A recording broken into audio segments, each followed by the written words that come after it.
Olá, sejam muito bem-vindos ao canal Saúde Média. Você sabia que o diabetes ele vai muito além do tipo 1 e do tipo 2 que a gente ouve tanto falar? Existem formas raras e menos conhecidas da doença que podem causar sérias complicações, mas que muitas vezes passam desapercebidas pelos consultórios por aí afora. E nesse vídeo eu vou começar a falar sobre as formas atípicas de diabetes, falando sobre sinais, causas, diagnóstico e os tratamentos específicos que podem mudar a vida. Para quem não me conhece, meu nome é Denifer Ferreira e aqui eu sempre trago novos conteúdos para você ficar sempre muito bem informado. Então já clica no botão de se inscrever para receber notificações nos próximos vídeos. E aí, falando sobre as formas atípicas de diabetes, né? Embora a maioria dos pacientes com diabetes apresente diabetes tipo 1 ou diabetes tipo 2, existem outras etiologias, ou seja, outras causas da doença que ocorrem com menor frequência. E reconhecer essas causas não tão comuns, né, de diabetes é clinicamente muito importante, porque o tratamento direcionado à causa associada podem, em alguns casos, levar à remissão do diabetes, como acontece, por exemplo, na síndrome de Cush, ou ser necessário para evitar outras complicações do distúrbio subjacente, né, do distúrbio associado, como, por exemplo, na hemocromatose, que além de causar diabetes, pode levar a doença hepática grave e insuficiência cardíaca congestiva. E a primeira causa que eu quero citar aqui é o diabetes mellitus associado à surdez herdada maternalmente. Tá? Esse tipo de diabetes é um distúrbio mitocondrial caracterizado por diabetes e perda auditiva sensório-neural progressiva. Tá? O DNA mitocondrial ele é transmitido exclusivamente pela mãe, já que o espermatozoide não possui DNA mitocondrial. Tá? Assim, mais de 50% dos indivíduos afetados com esse distúrbio, ele tem uma mãe com diabetes. Né? Quanto maior a proporção de células somáticas com a mutação, maior é a gravidade dos sintomas e da doença. Felizmente é um problema raro, né? A prevalência de diabetes mitocondrial ela varia entre 0,2 a 2% da população diabética e essa variação depende muito do grupo étnico, né? A gente sabe que existe uma maior prevalência desse tipo de distúrbio lá no Japão, né? Esse distúrbio ele está associado a uma mutação pontual no gene do RNA transportador. Essa mutação pode causar manifestações clínicas adicionais, como os distúrbios neurológicos e psiquiátricos centrais, além de doenças oculares, miopatia, distúrbios cardíacos, distúrbios renais, distúrbios endócrinos e gastrointestinais.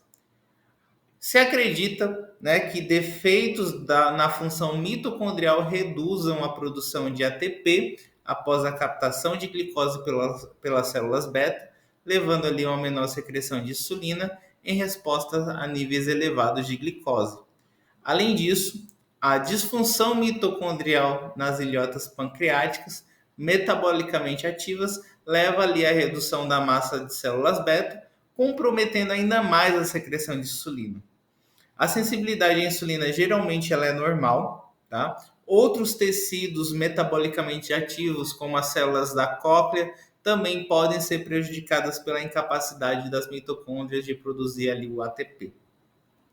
Esse distúrbio pode fenotipicamente se assemelhar ali ao diabetes tipo 1 ou diabetes tipo 2, tá? A idade de início ela varia da infância à meia-idade e cerca de 20% dos pacientes se apresentam de forma aguda, ali com níveis elevados de glicose e até mesmo cetoacidose, tá? E esses pacientes tendem a ser magros em vez de obesos. Né? Esse distúrbio ele pode ser distinguido ali do MOD, né, do diabetes tipo MOD, ali pela presença de envolvimento de múltiplos órgãos, principalmente perda auditiva sensório-neural e pela transmissão materna em vez de autossômica dominante. Tá? Inicialmente, o tratamento ele pode ser feito ali com dieta ou medicamentos orais, mas com o tempo a maioria desses pacientes vão precisar de terapia com insulina. Como o nome sugere, esse distúrbio é reconhecido pela presença de diabetes, surdez e um histórico familiar dessas condições em parentes maternos. Tá? A perda auditiva ela está presente em aproximadamente 75% dos pacientes e geralmente precede ali o desenvolvimento do diabetes, sendo mais comum e grave em homens. Tá? Cerca de 10 a 15% dos pacientes, além de diabetes e surdez, também apresenta síndrome de encefalomiopatia mitocondrial, além de acidose láctica e episódios semelhantes a derrame. Essa mutação pode causar muitas anormalidades, incluindo anormalidades neurológicas, né, como derrame, demência e convulsões. Pode provocar distúrbios psiquiátricos, né, apresentando ali depressão maior recorrente, esquizofrenia, fobias, enfim. Além de distrofia macular com pigmentação, miopatia proximal, cardiomiopatia, insuficiência renal, baixa estatura, disfunção endócrina e queixas gastrointestinais. Né? A presença ali de distrofia retiniana com hiperpigmentação no exame oftalmológico, ele é sugestivo ali no diagnóstico desse distúrbio. E aí suspeitou. E agora, qual que é o próximo passo? Assim que tem a suspeita, o diagnóstico desse distúrbio deve ser confirmado por teste genético. Esse teste genético geralmente é realizado inicialmente em células sanguíneas, mas se negativo ele pode ser feito em células urinárias ou músculo esquelético. Tá? Após a confirmação do diagnóstico, parente de primeiro grau deve ser rastreado quanto à mutação e orientados com aconselhamento genético. E para os portadores da mutação sem manifestação clínica, é recomendável ali um monitoramento da função renal, auditiva e cardíaca, além de triagem para diabetes. E aí, dentro disso tudo, também está envolvido, né, como causas atípicas de diabetes, os defeitos genéticos na ação da insulina. Tá? A gente vai falar no decorrer aí nos próximos vídeos de várias outras doenças, né, outras doenças conhecidas, mas eu vou focar, né, não vou focar tanto no diagnóstico, em falar sobre a doença, mas eu vou focar na influência do diabetes nessas condições, tá? E aí, quando a gente fala de defeitos genéticos na ação da insulina, né, a gente percebe que as mutações no receptor de insulina pode causar diferentes graus de resistência à insulina, mas não precisam estar necessariamente associadas ao diabetes, tá?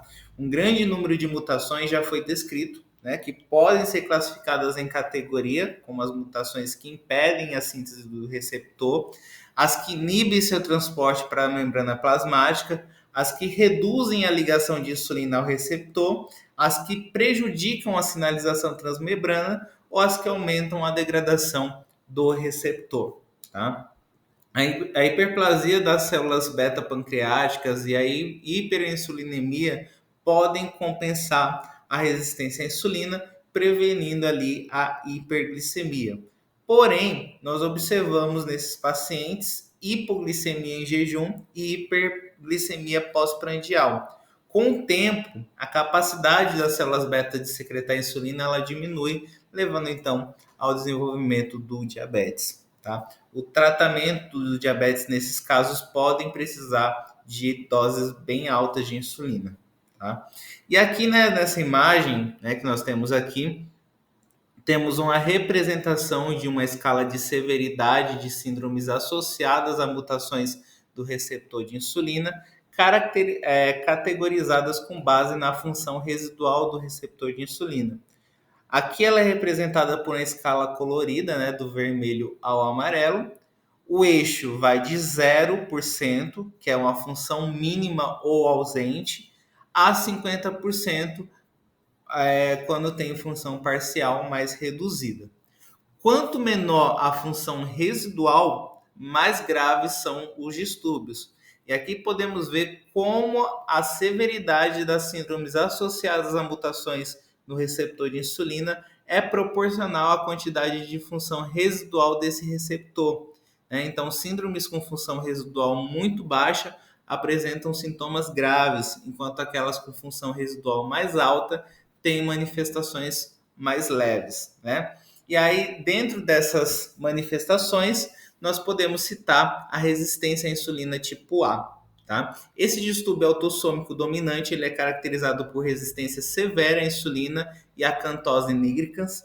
Os pacientes apresentam um crescimento normal e as mulheres geralmente manifestam hiperandrogenismo ovariano, que normalmente surge no período peripuberal. Tá? Nas mulheres, a hiperglicemia tende a se desenvolver após o início do hiperandrogenismo ovariano e da acantose nigricans. Em homens, apenas a acantose nigricans é geralmente observada, tá? E frequentemente eles permanecem sem diagnóstico, mesmo após o desenvolvimento de diabetes sintomáticos, que pode ocorrer apenas na idade adulta. Tá? Esses pacientes possuem mutações no gene do receptor de insulina que reduzem ali a atividade do receptor.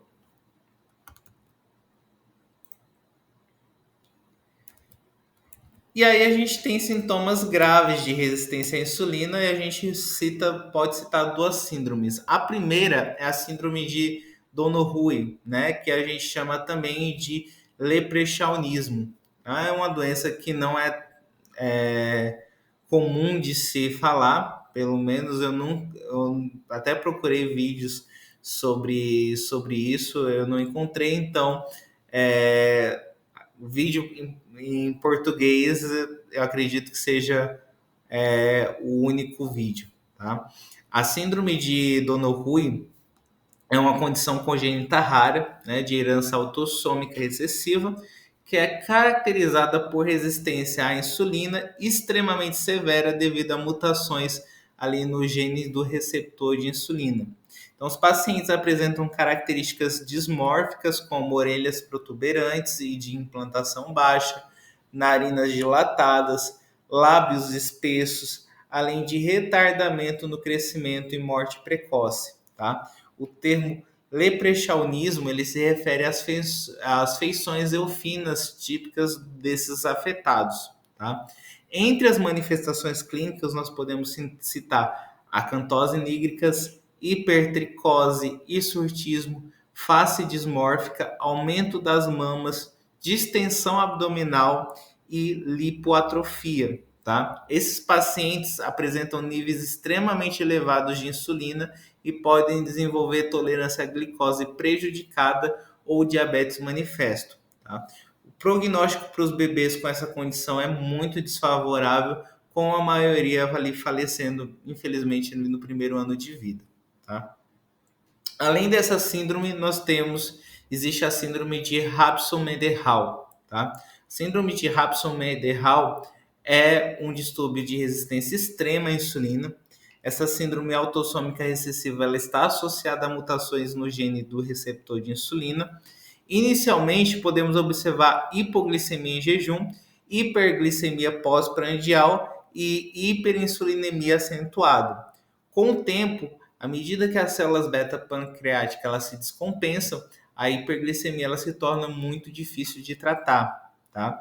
E as características clínicas incluem, além da acantose nigricans, aumento fálico, pseudopuberdade precoce, baixa estatura e anomalias nos dentes, cabelos e unhas.